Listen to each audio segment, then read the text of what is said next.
Adams Archive. RFK Jr.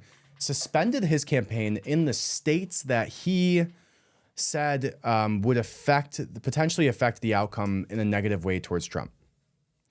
So he essentially said, I'm going to suspend my campaign in these states. Now, the reason that he did that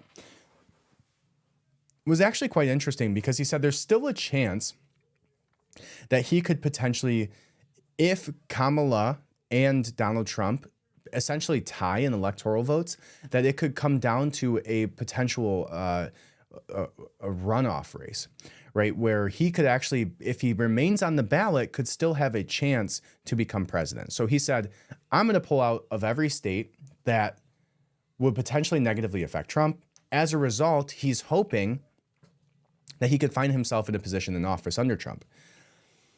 Now, during this time, Trump accepted RFK Jr.'s endorsement, and Trump vowed to release the JFK assassination files.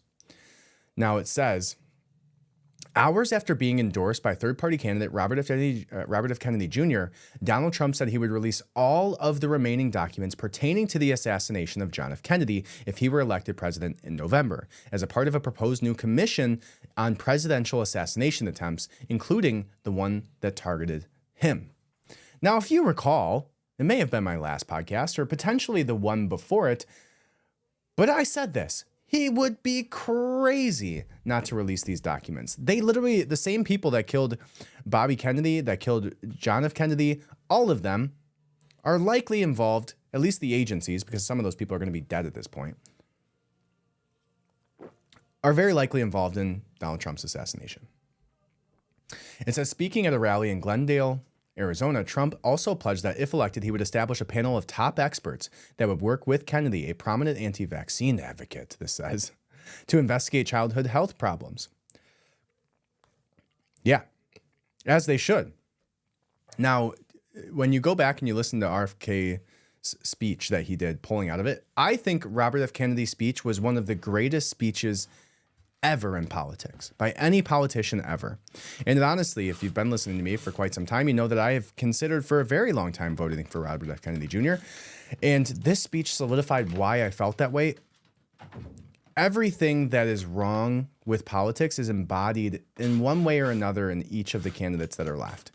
And one being completely corrupt, terribly unequipped to take office, absolutely a puppet for the establishment, and the other being pretty divisive. Now, again, I've voted for Donald Trump. I'll vote for Donald Trump again. I've voted for him the last two elections, now that Robert F. Kennedy Jr. is out of the way. But I just want you to go listen to RFK Jr.'s speech and not understand. Like, there's no way you don't understand why he's a compelling candidate. That man is the only man not wearing a mask in some way, shape, or form. And maybe Trump isn't wearing a mask. Maybe he just has a mask on all the time, and that's what he's born a character. And I think that's probably more the case than anything. But I do think that RFK Jr. has the perfect ability, the only person that had the ability to potentially unite our nation. He had a ton of popularity among Republicans. He had a ton of popularity among Democrats, like true Democrats, not the far left that we see in today's politics. His speech was amazing. It was unbelievable. 80% of it was about corruption and the health issues we need to address in our country today. And he had tears running from his eyes by the end of it because he's truly a good person. And he truly understands the weight of what this election will bring.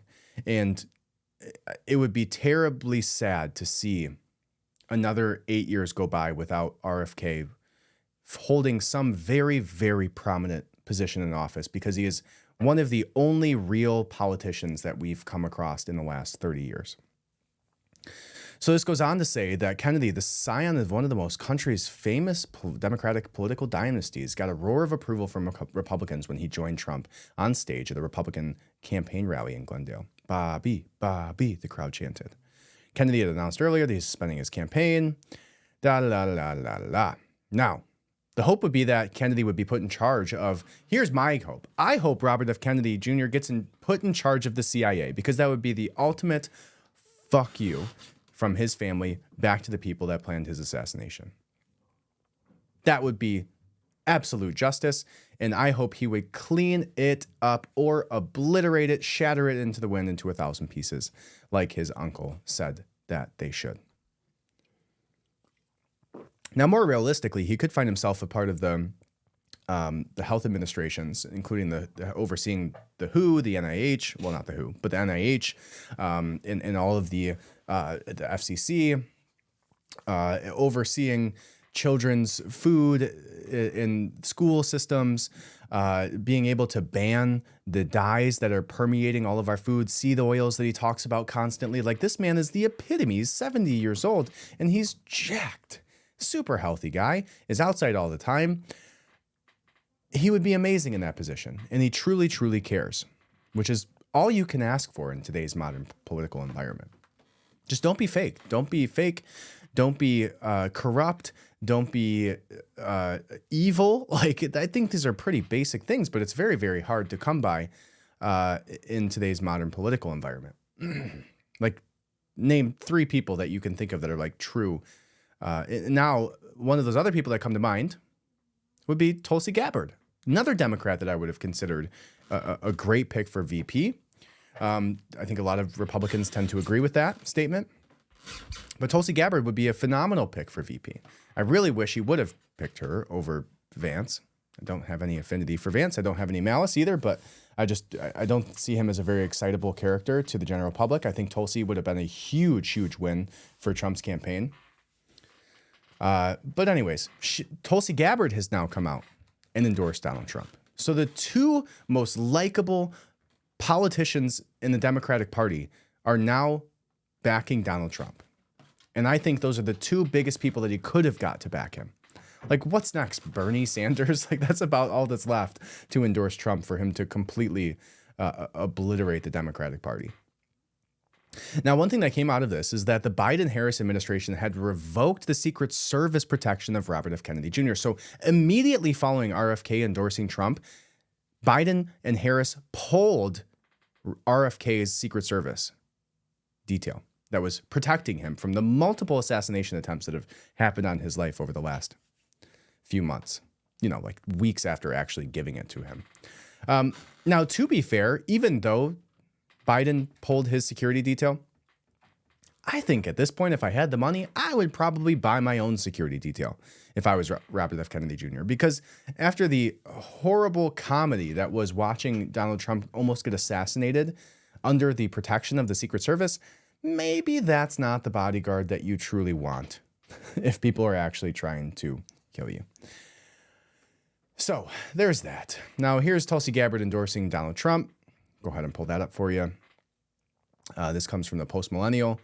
It says, on Monday, speaking at the National Guard Association alongside 2024 GOP presidential candidate Donald Trump, former Democratic House Representative Tulsi Gabbard announced her endorsement of Trump. Now, this makes it even better. The fact that Tulsi Gabbard endorsed Donald Trump is so much sweeter when you understand that she was the one who completely obliterated, just destroyed Kamala Harris on stage to where you never saw her again after Tulsi Gabbard went after her in the debates. And here it is. Let's watch it. So I mean what I say when I share with you that I know that President Trump understands the grave responsibility that a president and commander-in-chief bears for every single one of our lives. Whether you're a soldier, you're an airman, a Marine, sailor, or a coastie, he keeps us in his heart in the decisions that he makes. We saw this through his first term in the presidency, when he not only didn't start any new wars, he took action to de-escalate and prevent wars. He exercised the courage that we expect from our commander-in-chief in exhausting all measures of diplomacy, having the courage to meet with adversaries, dictators, allies, and partners alike in the pursuit of peace, seeing war as a last resort. The truth is, as we head towards our decision as a country in November, the same cannot be said about Kamala Harris. In fact, the opposite is true, and we're living through this reality today as this administration has us facing multiple wars on multiple fronts and regions around the world. and closer to the brink of nuclear war than we ever have been before. This is one of the main reasons why I'm committed to doing all that I can to send President Trump back to the White House, where he can once again serve us as our commander-in-chief.